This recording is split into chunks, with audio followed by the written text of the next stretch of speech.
All right, Healing Source 7 coming in today with my sister Khadijah, another sister mama. We've known each other for many years. I was blessed to been able to work with my sister. She was one of my children's teachers, their first teacher. And a very powerful, beautiful spirit. I love her dearly. Proud of my family, for real. So we are sitting here talking today about black women, the strong black women, and she just said to me that strong women need love. Say it again, sister. Strong black women need love too. And where do we get it from?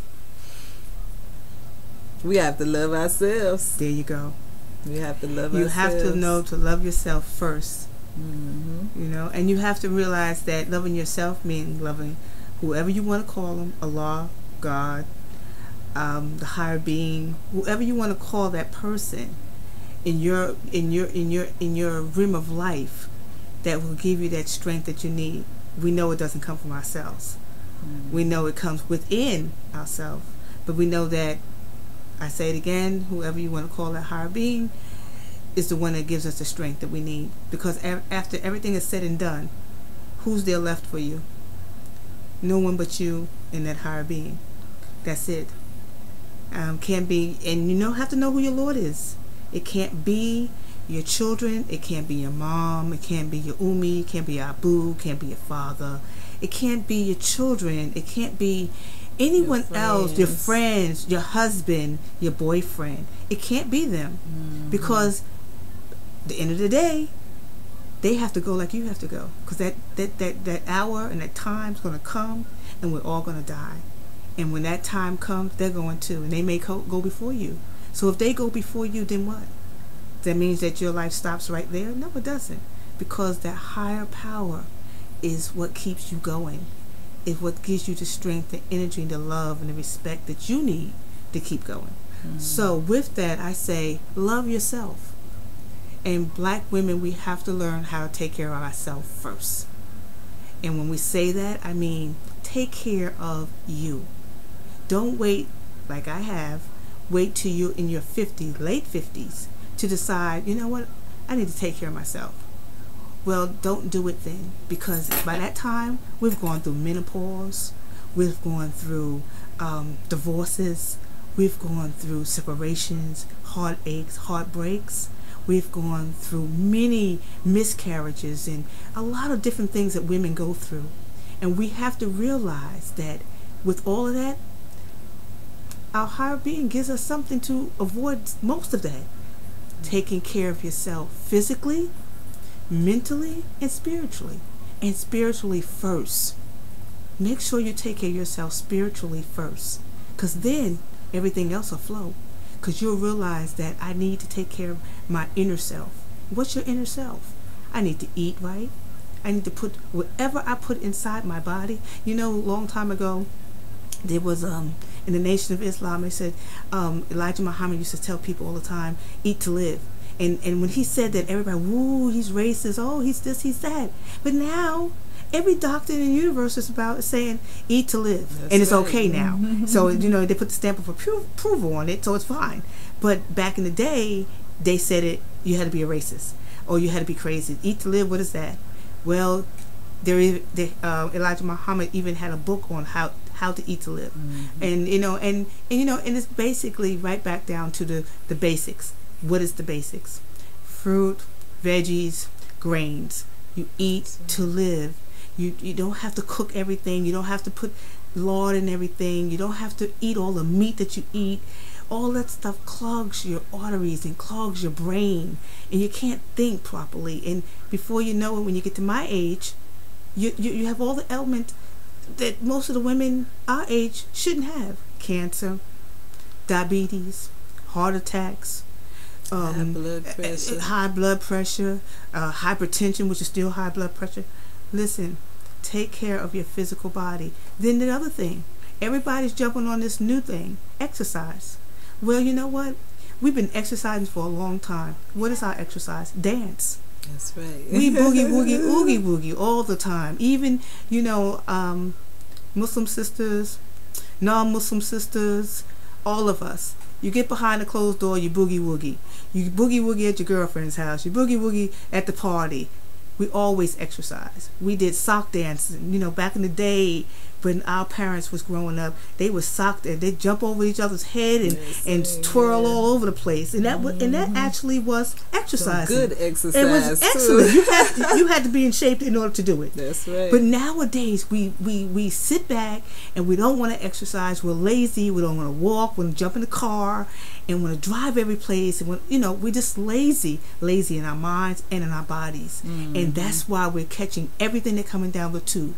Anything's coming down the tube, any kind of virus, any kind of anything, we're going to catch it. Because why? Our bodies are not where it needs to be. At 50 years old, you're weighing 300 pounds. Why? Ask yourself the question, why? And you think it looks good. And you put on the hot pants, or you put on the tank top to show your chest because it's big now, because it wasn't big before. And you think it's okay because society has told you that's what the men want. Really and truly, sisters, that's not what they want. They want pure hearts, pure bodies, pure minds, pure spiritual women. And that's what we are. And that's where we need to be. Cover it up. Let them guess what's underneath it. Don't give them the show before the curtain is pulled. Don't sit back and let everybody know what your husband or your man or your boyfriend's supposed to get, behind the closed doors. Don't do it to yourself, because you are a queen. You're beautiful, and everybody knows that. So the secret is to keep it covered. So I said physically, spiritually first. Oh yeah, your physical body, yes. Now we come to the most important part in my conversation is your mental mind. We go through a lot of changes, but you know what? I go back to the spiritual again. The spiritual body, mind, all that goes together. Because once you have that spiritual, concept or higher being in your life, everything else will come together. Everything. You'll know how to do everything you need to know. It'll come together for you. And when times get hard and you don't know where to go or who to turn to, pray.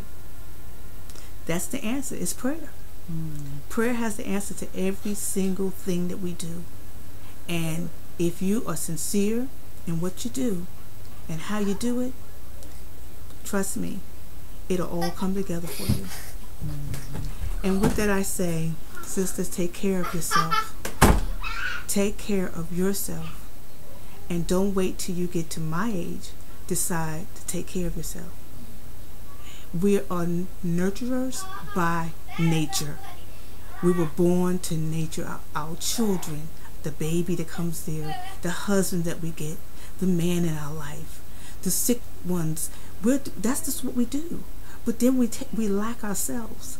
And when we become sick, what happens to the whole program that we set up so beautifully? It falls apart. There's nobody there. There's nobody there. We look around and say, so who's here for me? And then that's where we go to strong black women. We need love too. And we need love from strong black men that's not afraid of a strong black woman, because behind every strong black man, there's a woman. Trust me when I tell you, his mother, his sister, his aunt, his grandmother, there's going to be a woman there that has pushed him along, gave him what he needed to keep him going, and got him where he was today. So don't believe that, Muhammad's strong or Isaiah's strong. Yeah, and so look behind the door and see who was helping him out, because his mother was there pushing him, his aunt, his grandma, whoever raised him, whoever came into his life. It wasn't another man, trust me when I tell you. It was a woman, and she did help him along.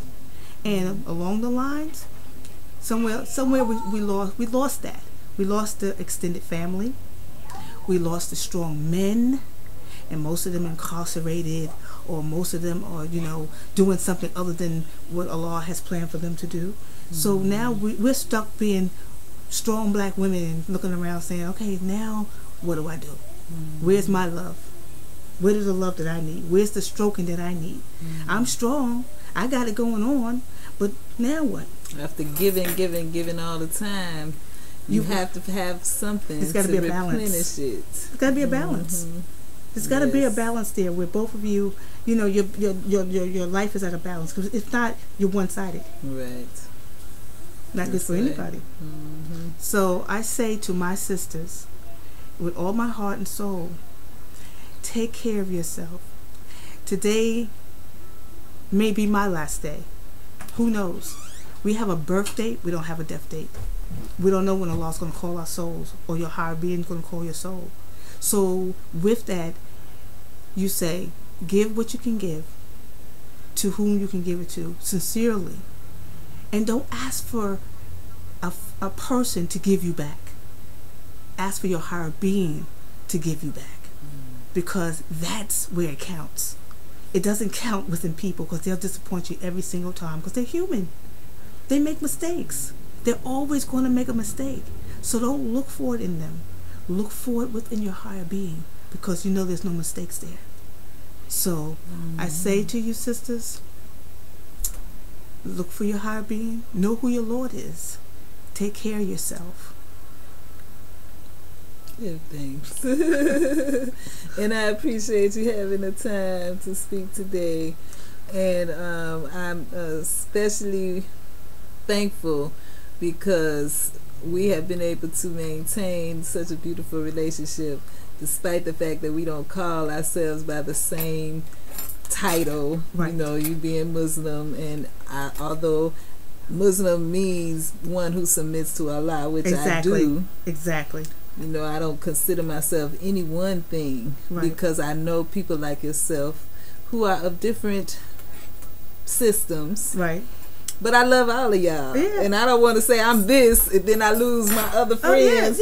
Because it's not about that. It's about the heart and the person. Exactly. And we can love each other and be close, and because we both righteous. See? That's the title right there. Righteous. That's it. And you know, and you said something very important. You said being a Muslim is submitting yourself to Allah.